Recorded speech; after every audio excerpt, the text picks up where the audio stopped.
We were watching the film Mulholland Drive yesterday, and it suddenly hit us like a bolt of lightning. How many times we misdiagnose a situation.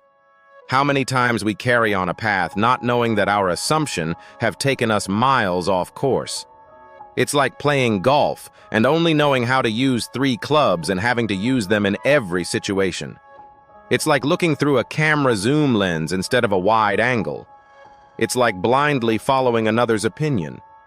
The fact is that most of our lives are spent reusing the information collected in our formative years. Thus, when anything new enters our arena, we immediately go to the past to try to make sense of it. The outcome is, we each live an illusion. We each see our world through some really heavily tinted spectacles. We each act as though we are a hammer and everything that comes in front of us is a nail. The problem is, it doesn't work.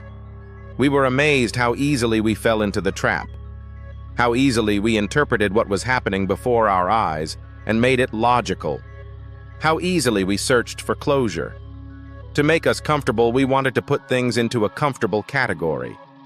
We wanted to place happenings in a box in the same way a librarian codes books for easy access. Ah, that goes in the family box. That is rude behavior. That is unacceptable in public. That shows he is uneducated, etc., etc., etc. Yes, you could argue that this form of coding is important in life because it helps us get through life quickly. But why do we like to put ourselves and others into psychological boxes? What is it about us that we like to say we are this type of person or that? Why do we want to limit ourselves? Why do we want to sell ourselves short? It's like being a carpenter who only has a hammer in his toolbox.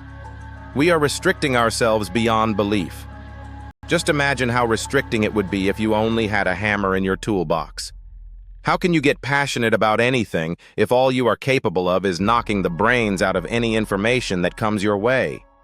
How do you find out what you were brought onto this planet to do if all you can do is respond in the same way to whatever is put in front of you? How do you develop and grow your children if all they see is the same behavior, irrespective of the problem posed?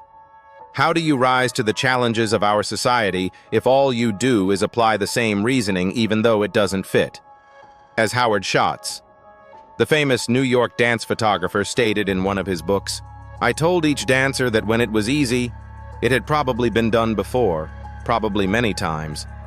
I explained that only when it was so hard that it was nearly impossible were we perhaps close to getting something unique and extraordinary."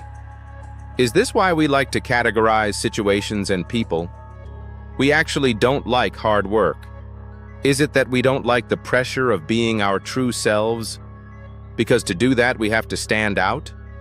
Is it that we can't cope with being unique and extraordinary, so we just want to be similar and ordinary?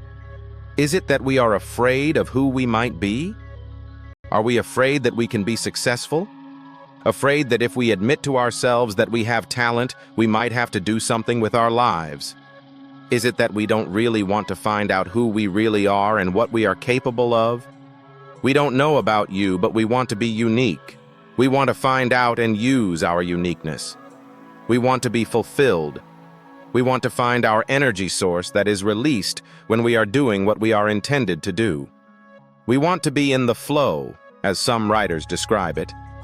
We have come to realize that what stops us from being in the flow all the time, what stops us from releasing our passion, what stops us from behaving naturally, what makes us waste energy, fear.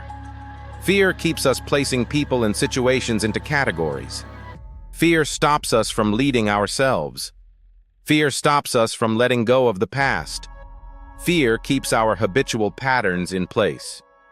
Being frightened and feeling second best stop us from finding our true selves. Fear buries the natural me.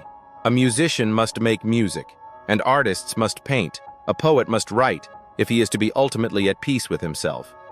What a man can be, he must be. Maslow. What about you?